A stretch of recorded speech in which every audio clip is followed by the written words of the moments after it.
I spent a fair bit of time in the Northern Territory, and prior to that, I wasn't really into nature. Like, I always loved animals and stuff, but I guess I was kind of that kid that fell over a lot into ponds and all the rest of it, so I was a bit wary of going bushwalking. And then a friend of mine called me and he said, "Mate, come up to the Northern Territory and become a tour guide." And I was like, "Mate, you're crazy. I'm not going there." I just didn't want to. And then, I don't know, I just thought, well, I've got nothing else going on at the moment, so I applied for a job, and before you know it, I was living and working at Uluru as a tour guide. I grew up in a really strict Catholic family and went to Catholic school my whole life, and it never really gave me that sense that I was looking for. But when I was out there, it was like, I don't know, like, I actually experienced God every day.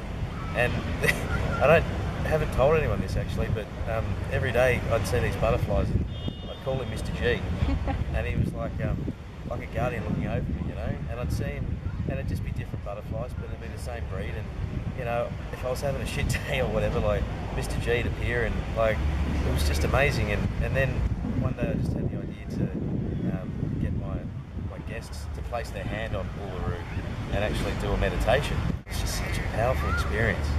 And the reason being, at that particular spot at like 6 a.m. in the morning, because we did a lot of sunrise tours, just, oh wow, there was no one else but us, and this beautiful imposing rock, and then just behind you beautiful gum trees like this guy, you know. So I don't know, I thought I'd take you right here to experience one of my favourite sort of places.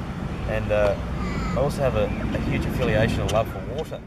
Just over there's a beautiful water feature in a man-made lake, and I went scuba diving a couple of years ago.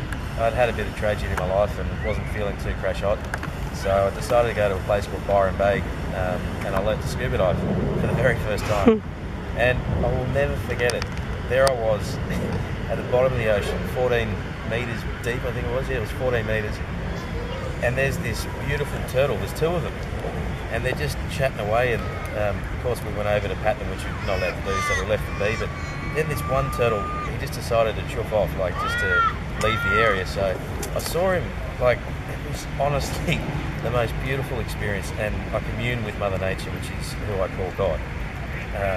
And this turtle was just flapping its wings through the water, and he was just gliding up to the surface, and it was crystal clear. Like, it was springtime, the sun was beaming down, and there I was by myself, and I just went, wow, I'm communing with nature, and I'm communing with God. And it was just, for the first time in so long, because I dealt with a lot of stuff, it was like, it didn't matter anymore.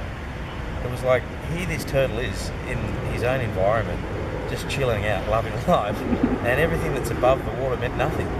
There's this whole universe under here, and they don't care about our problems. When I was down there, I felt really in touch with that. There were sharks, and you know, I thought I'd freak out about that, but I didn't. And I'm not trying to sound like I'm really tough or anything, you know, but it was beautiful. And then I started questioning, you know, what is it? Is God? I mean, how do I put that into a sentence? And then, you know, I'm pretty comfortable just saying Mother Nature.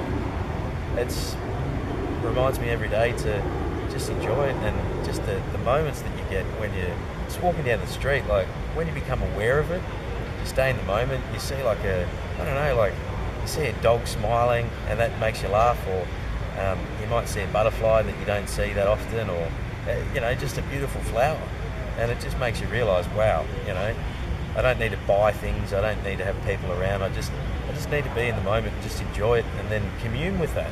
And I don't know, it just makes me feel really good. So when I see trees or whatever, I rub them and talk to them, you know, commune with them, which some people probably think that's a bit weird, but whatever. I hug trees too. You're in good company. I'm not the only tree hugger.